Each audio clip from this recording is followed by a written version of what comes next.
Roy, you ever think about a race or a climb over 62 miles?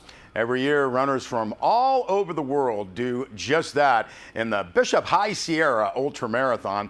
The 20th annual event is taking place May 18th. Longtime event organizer and director Mari Boyd talked to Bennett Kessler. Okay, Mari, when is the Ultra Marathon coming up? May the 18th at 6 o'clock at the Mill Pond.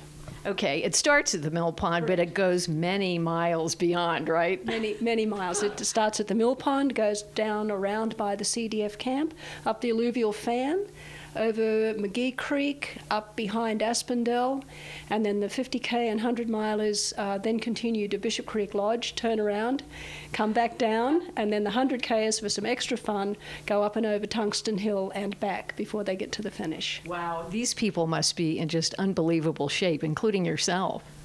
Well, generally they are in unbelievable shape, and most people do really well. I marvel at the people who come from mild sea level situations and come to Bishop and start running at, well, we start them at 4,200 feet and top them out at 9,400 feet. 25 miles of the course is above 7,000 feet. And some of these people come from Long Beach the day before and just blow the course away. Wow. It's amazing. And people come from all over the world, literally, right? People do. This year I have a runner coming in from London, another runner from Saudi Arabia. I have 2 Canadians. I have 6 people coming in from Hawaii, and I think someone's coming from Texas. Wow. Plus another 16 states represented, including D.C., New Jersey, and North Carolina, I believe. Okay. Yeah. Now, if there is somebody in the audience who said, oh my, I got to do this, is it too late? No, it's never too late. It will be too late on the 15th of May, but I'm still taking entries. It's online entry only. They can just access our webpage, bhs50.com, and all the entry details are there, plus the link to the online sign-up. All right. Now, you've been doing this for how long? This will be my 20th year and my last. I'm retiring as race director after this event. There must be people who are biting their nails over that. There's angst in the community right now. We had a hospital foundation meeting yesterday, and I think the reality is hitting hard, and we're trying to find another race director. We have someone who's interested, but she's from out of state. And so we're trying to sort something out. I'll be available in an advisory capacity next year, plus I expect to be running the race next year, so they've got to get it sorted out. Okay. And this event raises money for the hospital. Correct. Tell us about that. Right. The beneficiary is the Northern Inyo Hospital Foundation, and to date we've given the foundation about $110,000. That healing garden that you see in the corner of the new building, foundation provided that, and the bulk of those funds have come from the race. So this is really a major part of the community in a lot of different ways. It is. It has a significant impact on the community. Of the about 300 runners, probably 250 are from out of town. Most come and stay one night, if not 2. Many bring family. We've even had people who've come and retired to Bishop because they've enjoyed being a part of the race. And runners wandering up and down Main Street, stepping in and out of other businesses.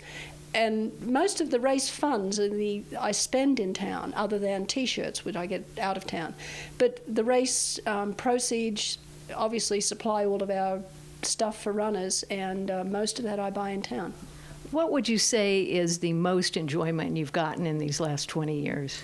Oh, that's a difficult question. I think I enjoy seeing people achieve goals that are probably unimaginable to most of us.